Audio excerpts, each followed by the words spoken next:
Ladies and gentlemen, I would like to give a handout for the man with the new suit, Mr. Ted Streuli.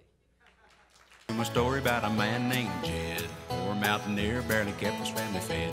And then one day he was shooting at some food, and up through the ground come a bubbling crude. All that is. That was Jed. Mine starts with a T.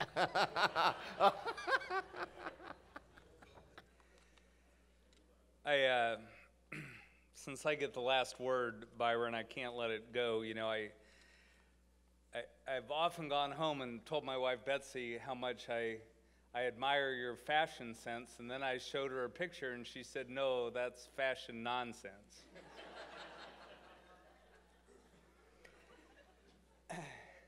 I do want to thank you all for being here today. I've been involved with Possibilities, as Byron mentioned, for about 10 years now. I think 6 on the board and several as an advisory board member. And for about the past 7 years, I've been the one who's come to ask for your help, and a very specific kind of help. I don't ask you to serve food at the People's Network dinner or facilitate an exercise at the opening retreat of the innovation program. I won't even ask you to participate in one of Byron's icebreakers. I'm just here to ask for money, and I'm here to ask for your financial support. This year, the theme of our luncheon, as surely you've noticed by now, has been about changing the conversation. And let me tell you, that's been a big, big theme in our house this year. A lot of the conversation in our house has been about hockey. And I have 2 young boys. They both play ice hockey. Raymond, who's 11, he takes it very seriously. He plays on the travel team, so we have 2 or 3 nights per week that we're at practice, and then we have weekend games in Dallas, Fort Worth, Tulsa.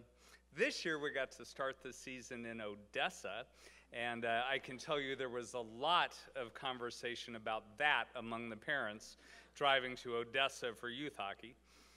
In a week or so, we're supposed to play in Amarillo. Next month, we'll be in Chicago. In February, we will be, let me say it again, in February, we will be making a 12-hour drive to Minneapolis. This is not a sport for people who like to be warm and comfortable. Now, in our house, Raymond is the serious player, and his brother Rylan plays in a recreational league, and I'm a referee. And so then when we're home, we like to watch a little bit of hockey on TV. Sometimes we play some NHL 17 on the Xbox. So dinner conversation can sound something like this. "Dad, did you see that goal Kucherov scored last night?" "No, what happened?" "Kucherov took a breakout pass at the blue line and went coast to coast. He dangled around Spezia, he broke Picklick's ankles, toe dragged past Klingberg, and fired a bottle rocket past Bishop that lit the lamp. It was awesome." If you have absolutely no idea what I just said, you should meet my wife, Betsy, because you already have something in common. Now, Betsy grew up with 3 sisters in Springfield, Missouri, and hockey was not a topic at the dinner table. Well, if 3 hockey bags airing out in the sunroom weren't enough, we decided this year that we would host a foreign player so that there could be 4 bags in the sunroom, and Betsy would be even happier. So right now we have a 19-year-old. His name's Vitaly Mikhailov, Vito, as he likes to be known, and he's from a city of about, that I can't pronounce, by the way, of about 400,000 people. That's between Moscow and St. Petersburg. Now, his English is pretty good, and he's really very funny. So the first night he was here, we took him to the garage for dinner and had a burger, and Betsy was eager to engage him in the family and engage him in conversation. This guy's just spent like 2.5 days traveling from Russia, and she can't wait to work him in to the family fabric. So she's talking about 1 mile a minute, and finally she says, "I can't tell what you're thinking because you're always scowling." Vito says, "I do not know what you mean." So our 8-year-old chimes in and says, she can't tell if you're happy or sad. Yes, says Vito. That is because I am Russian. Slowly, Vito has been changing the conversation in our house as we come to learn a Russian citizen's views of Putin and Trump and Russia and America. Before Vito came to us, we had Daniel. When you get a 19-year-old from the Czech Republic whose English is only moderately better than your Czech, the conversation changes very quickly. So Daniel knew how to say, "I like pizza." And when we took him to his first, I'm not kidding, professional bull riding event, we found out that he had the vocabulary to say, "That's crazy." But pretty soon you find out that Microsoft Translate only lets you translate so many phrases per day, and that you're either going to have to wait until tomorrow to ask Daniel what he wants for dinner, or you're going to have to figure out another way to have the conversation. So after about a month of hand gestures and dead iPhone batteries and, talking very slowly, Daniel got traded to a team in California. Now, of course, Betsy tried to make him feel better about the change and told him all the great things he was going to discover in Southern California. Beaches, Disneyland, Hollywood. But Daniel's only response to that was to look at Betsy and his heavily accented English say, "But you are my family." Daniel changed the conversation without having very much conversation at all. One night a couple of weeks ago, Betsy and I were having dinner at a restaurant, and in the middle of the meal, Betsy asked, trust me, a truly extraordinary question. "What's the score of the Blazers game?" I said, wait, right? I just want to make sure I understand what just happened here. You just asked me to check a hockey score in the middle of dinner. Is that right? She's like, "Well, yeah," like she'd ask it, 1,000 times before. I want to know how Vito's doing, right? He was doing pretty well that night, by the way. So while we're changing the conversation about hockey in our house, the nation seems to be changing the conversation about things like policing, sexual misconduct. Now, here at Possibilities, we're changing the conversation about how we think of ourselves, how we think of others, and how we think of our communities. If you take a look in the magazine you found at your table today, you'll read about Elizabeth Chappelle, who changed her conversations to be bolder, to be less timid. And that in turn led to her being proactive in looking for ways to help others, and it prompted her to encourage family members to find ways to help others. That's not a conversation she would have had before she found Possibilities.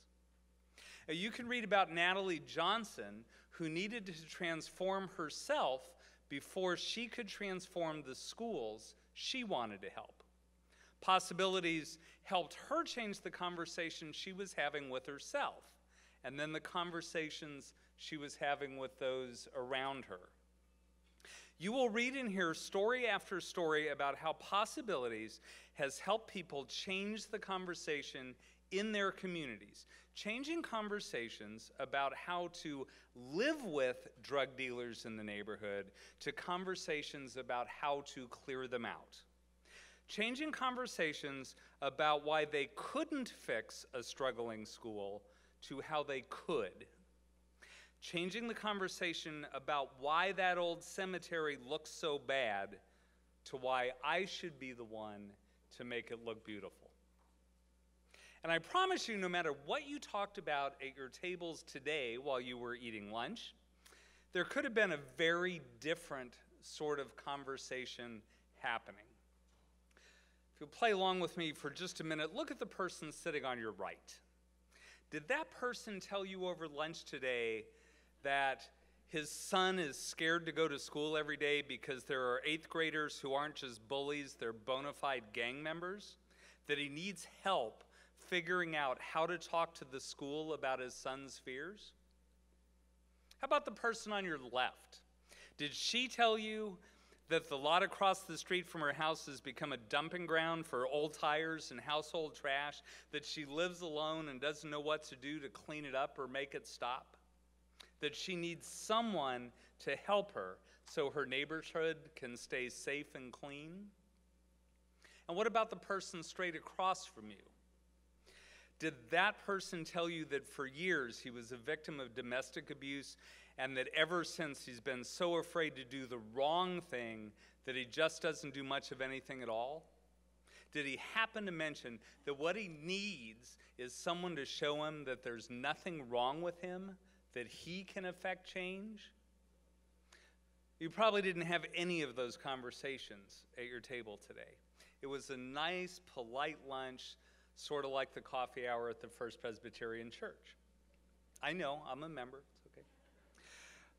But what if you knew that someone in this room needed your help? What if you knew that right now that Barbara, sitting over here on the far side of the room, was hungry and needed $5 for a meal because payday isn't until Friday? Would you give her the $5? Of course you would, right? You'd give it to her willingly and gleefully.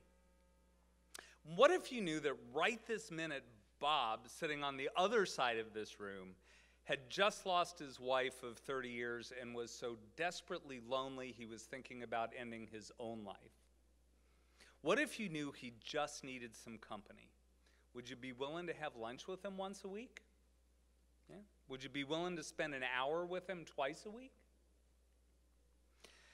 And what about Mary in the back of the room, whose daughter was just diagnosed with brain cancer? Would you be willing to reach over and hold her hand? Would you sit with her while she cries? Of course you would. Of course we all would, because we care about each other. Because even if I don't know you, I'm willing to help you. Even if I don't know you, I'm willing to help you in whatever way I can, in whatever way you need. And that's what happens when you give to possibilities. You don't know who you're helping. You don't know what problem you're solving.